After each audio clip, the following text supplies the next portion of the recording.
السلام علیکم پیارے بچوں، آج کی ہماری کہانی حضرت عبداللہ ابن مکتوم کے بارے میں ہے، جو ہمارے پیارے نبی حضرت محمد صلی اللہ علیہ وسلم کے صحابی تھے۔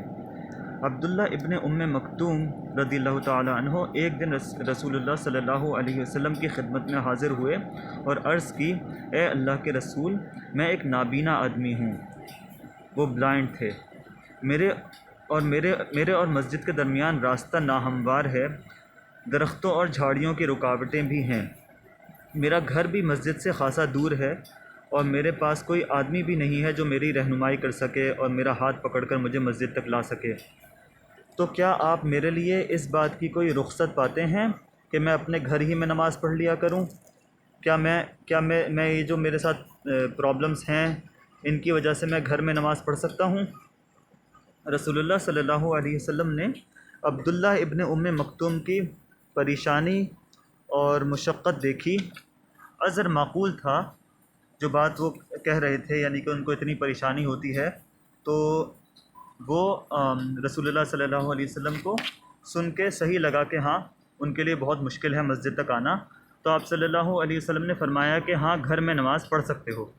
عبداللہ ابن مکتوم رضی اللہ تعالیٰ عنہ جب واپس ہو گئے تو رسول اللہ صلی اللہ علیہ وسلم نے ایک آدمی کو ان کے پیچھے روانہ کیا اور آپ نے فرمایا کہ اسے میرے پاس بلا کر واپس لاؤ۔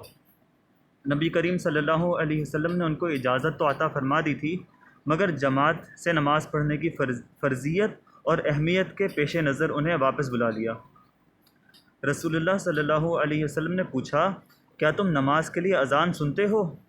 عبداللہ ابن مکتوم نے عرض کی، جی ہاں۔ نبی کریم صلی اللہ علیہ وسلم نے فرمایا، پھر تو تمہیں مسجد میں نماز کے لیے آنا ہوگا۔ ایک دوسری روایت میں اس طرح ہے کہ رسول اللہ صلی اللہ علیہ وسلم نے فرمایا، میں تمہارے لیے گھر میں نماز پڑھنے کی کوئی رخصت نہیں پاتا ہوں۔ تو مطلب یہ تھا کہ رسول اللہ صلی اللہ علیہ وسلم کے کہنے کا مطلب یہ تھا کہ میں تمہارے لیے جماعت چھوڑ کر گھر میں نماز پڑھنے کی کوئی رخصت، کوئی گنجائش نہیں پاتا ہوں۔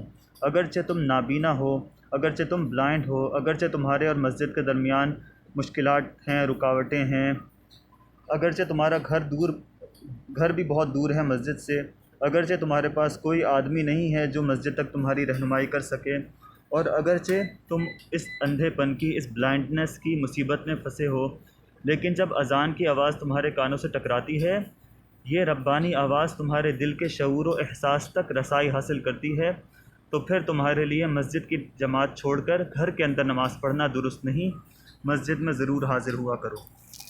انشاءاللہ اللہ تعالی ہمیں جتنا ہو سکے جماعت کے ساتھ مسجد میں نماز پڑھنے کی توفیق عطا فرمائے اور اللہ تعالی ہماری عبادات کو قبول فرمائے۔ السلام علیکم۔